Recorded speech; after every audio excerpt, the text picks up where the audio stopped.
Hi, Josh. Good to see you again for our next conversation about strategic negotiation. Welcome. Thank you. Good to see you again and appreciate our conversations around negotiation. This one should be a fun one. Yeah. So, for those of you joining us for the first time, my name is Gary Furlong. I'm a mediator by trade. I spend a lot of my time mediation being assisted negotiation, as well as facilitating negotiations and helping parties learn how to negotiate more effectively on a wide range of areas. Josh? Yeah, I'm Josh Gordon. I'm faculty and a practitioner around negotiation. I do things in a variety of contexts with a little bit of a specialty here in sport.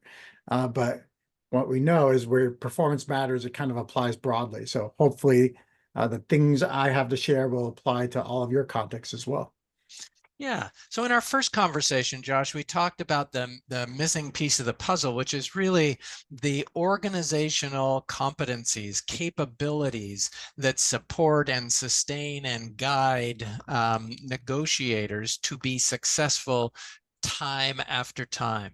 And if that's missing, how so many organizations you and I get called into are just operating on an ad hoc basis. They do it this way this time, and they take a whole new approach the next time, and then they're puzzled why they get rather random results at the table.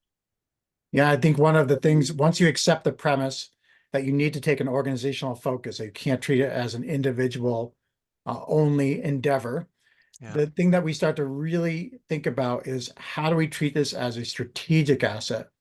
That negotiation itself is part of our core negotiation, well, our core strategy for the company or organization overall, and that we can't just think of it as its own ancillary activity. So we want to bring it close to the core of our mission and our strategic goals overall.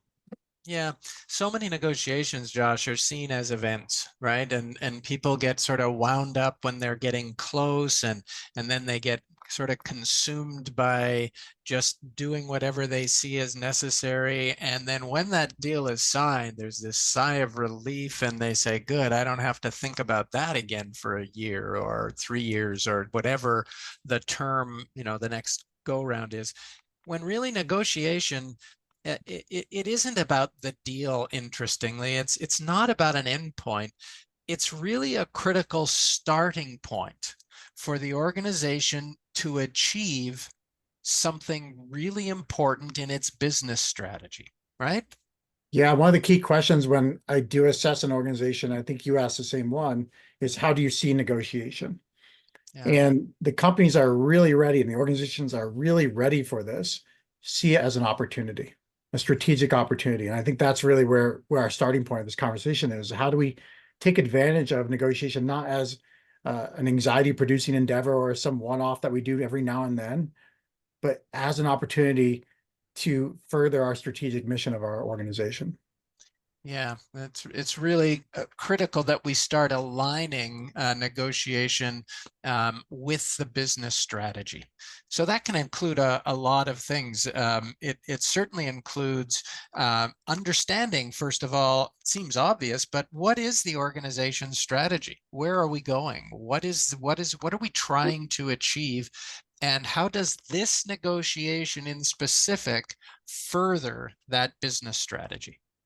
Yeah, to that point, it allows you to figure out how much effort is really the right amount of effort to put into it. Sometimes folks will say, well, I don't have time to do preparation for all my negotiations. You go, well, depends on how important that negotiation is to you. If it's core to your organization and core to your success, then putting some time into it, making sure you're really prepared and ready to be successful in that, and you even understand what success looks like, makes a lot of sense. Right. If it's a minimally important endeavor, then yeah, a little lighter touch might be appropriate. But that all requires you to have a fairly good understanding of where your strategy is and what's important to you. Yeah, yeah, it really undergirds everything. For example, there's a large software company, Constellation Software, that their entire business strategy is purchasing small software development companies, um, But what's interesting, because that's not an uncommon strategy, but the most common strategy is to buy what is considered an undervalued asset, keep it for a year or two, and flip it 3 years later for 4 times the price. Constellation has a corporate philosophy and a business model that says when we buy a small company, we never sell it. The goal is to buy companies where the owners and the founders actually want to continue to grow the business for a long time. And so if they see an undervalued asset where the owner wants to cash out, they're not even going to negotiate with that party. They're not going to be interested in owning it. So they have a very clear business strategy, which allows them to approach every negotiation from a specific perspective, and they very quickly determine whether this is a candidate for success. And they've got a reputation for increasing value many-fold over the years in hundreds of businesses that they've bought because they have a strategy and their negotiation process is fully aligned with that strategy.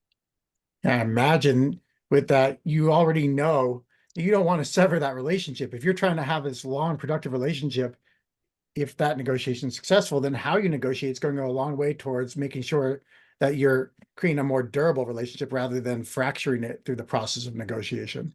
Well, and of course, and so many negotiators think their job is to take the last dollar off the table, right? Because that determines who won, if you will, or who was most successful.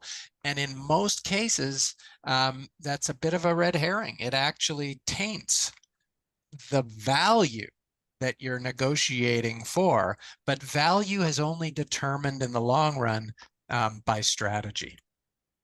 Yeah, so let's talk a bit more then about what does it mean to understand what the strategic role of negotiation is Yeah. for an organization. Yeah. So what have you seen, Josh? What have you seen it looks like when you see an organization that has a pretty solid or clear strategic approach to negotiation as an advantage? Yeah, one is deeply embedded in almost everything the organization does, because they see that really at its fundamental place, if you require some sort of cooperation or some sort of coordination with another party that you don't have control over, there's a negotiation opportunity in there. If you could just do it yourself, that may not be negotiation, right?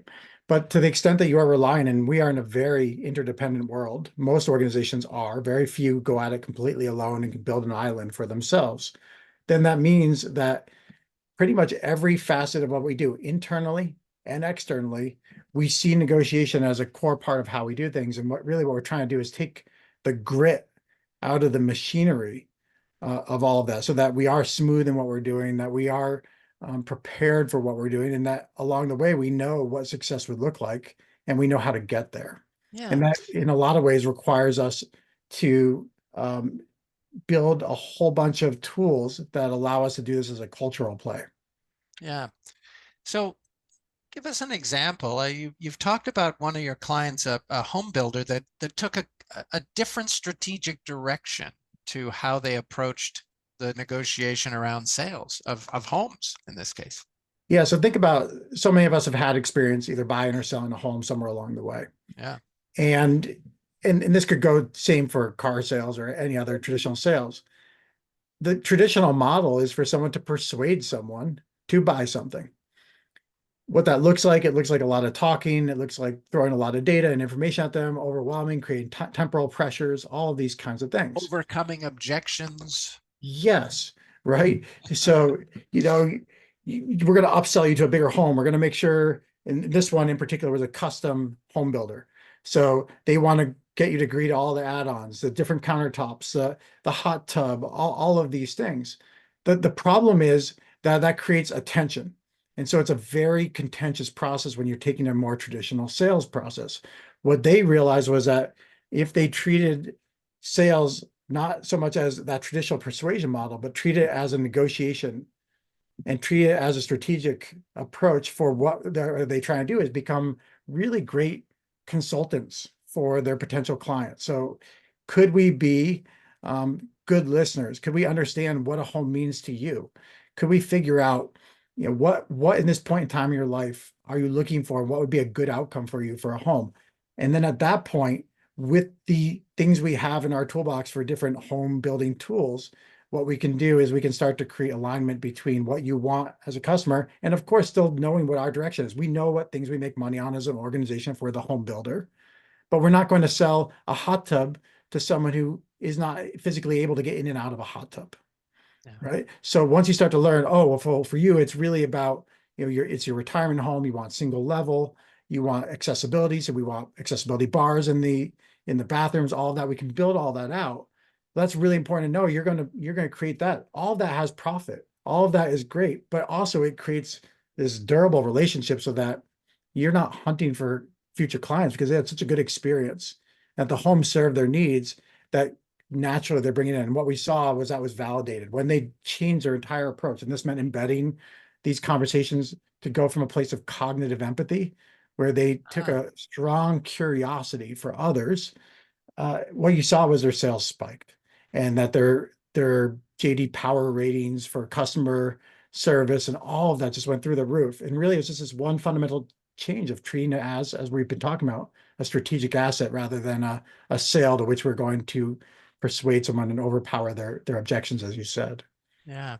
So they almost took a strategic approach of being a trusted advisor instead of a salesperson. Right. And back to the idea of, if you understand and you listen enough, people will tell you what it is that they're looking for. And by doing that, you can start to create alignment between what they're looking for and what you have to offer. That is sales, but it feels very different. Also, by the way, the other ancillary benefit was you didn't have that employee burnout anymore, because it turns out if you do negotiation in a way that doesn't align with your personal values, it's not a real sustainable practice either. So one of the things that they found too was treating it as a negotiation as a strategic asset not only helped the organization, but it also helped in terms of the durability of the employees themselves. Uh, what are some of the that's a great story. What are some of the best practices or I guess some of the structures just to make it really practical if it's being treated as a strategic asset? What would we see in an organization that they're doing practically that fulfills that? Yeah, so we want to do things that don't treat negotiation as that ancillary. So that means, for example, if you were in sales, looking over your CRM system, your customer relationship management system, and looking for all the ways in which you are guiding the conversations, capturing information about the individuals you're working with, and doing so in a way that's going to support your ability to have effective problem-solving negotiation, to make that strategy part of our tool set. So really a revamp of our CRM system, less about scripted persuasion points and more about scripted questions that you're going to ask. So you're Right. trying to do that. A lot of work around what we call negotiation centers of excellence. So we create resource centers. They could be virtual or otherwise, but to create assets so that as people innovate around negotiation, we capture them, we take that individual innovation and we bring it into the organizational framework. And then again, and I think you've got some good examples of this as well, this mentorship model becomes a Uh-huh. really common thread where we have folks who have had success teaching this great strategic approach to negotiation to others so that they get cadence, they get some of that guidance, and then we're constantly creating a pipeline of folks able to serve the organization in this way. I don't know if you want to share some of that Yeah, yeah, mentorship no, model. I'm glad you mentioned that. What really comes to mind is this. I do a lot of work in labor relations, both with unions and both with management teams, and lots of it joint. And what always struck me was with some of our larger national unions, you could have one organization negotiating with that union and have a particular experience, a very positive, constructive, collaborative, and a different organization negotiating with exactly the same union to have a very fragmented, adversarial, difficult, and poor outcomes. Um, it was really brought into focus when I worked with a medium-sized union here who had really solved one of those centers of excellence, Josh. They had decided that they would never let their staff go to the bargaining table until they had been with their organization long enough and worked to understand the philosophy, the approach, the skill set, the use of data that they brought to the table. And so they had a fantastic program where new people into the negotiation ranks had to observe X number of negotiations with some senior people. So they didn't get to lead one for a while. Then they got to be a second at the table and participate, but under the lead of an experienced negotiator.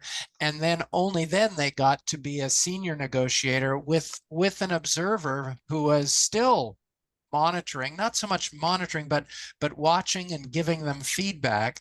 And the net result was just about any organization that negotiated with that union had a very similar experience. They knew what to expect. Some of the negotiations were very difficult, but it was done in a way that even the management team said, we like working with them because it's consistent, it's clear, we know how to solve problems with them. Whereas the first union I mentioned, people would say, we never know what to expect at the table. Every time is different.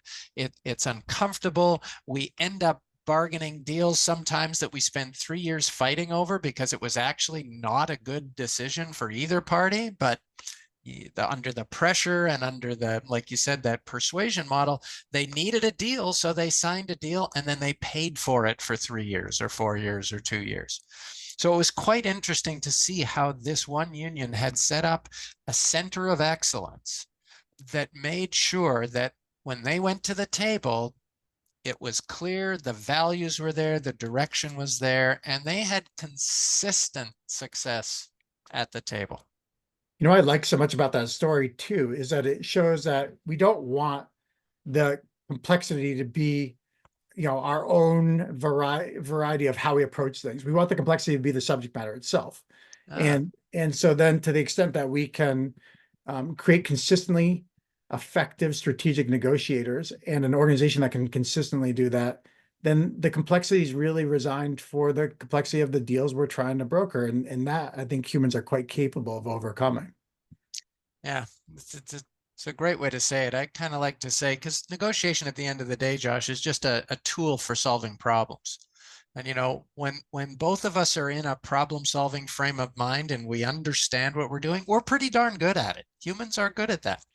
When we're there to either win or when we're there not sure what's going on and it's sort of fearful and we're concerned we're going to be taken advantage of, we suck at solving problems because all we're doing is self-protection that really doesn't address the needs of the parties. And that's what negotiation as a strategic asset can actually do for you. Yeah, so can we shift a little to trying to figure out how can an organization implement this strategic negotiation framework? Because Yeah. on the one hand, it's not the ad hocery that we see so often. That's not what we're advocating for. On the other hand, it's not purely paint by the numbers. So there's something that we're talking about here in terms of what kind of frameworks are effective and how do we get there? Yeah, so I think the starting point and really where we're going to go next with our next one of these discussions, Josh, is so how do we do that diagnosis first of all? How do we assess? Because there's a very specific framework that you can use to understand where the gaps are, what needs to be aligned, where the gaps are. And I think that's where we're going next in our next conversation. Yeah, great. And as you and I have long talked about, we've really taken this capability model and this behavioral engineering model and tried to figure out what is it, those common KPIs, key practice indicators that organizations do that you can then take and put it into the culture and strategy of your organization to have consistent success and then really become an outlier in terms of being so good at this that it becomes a key differentiator in what you do. Yeah, yeah. So that's where we're going in our next conversation. I think what we want to say to everyone is you can follow with the book Strategic Negotiation, Building Organizational Excellence. I'll give you an overview of that. We're going to walk through that first in how we can use our assessment tool to frame that out. And then what is that framework that that you just mentioned that will allow us to actually identify what areas we can put into play and build this as a real strategic asset. Great. Looking forward to our next conversation. Thank you so much as always. Appreciate it. Okay, thanks, Josh. Talk soon.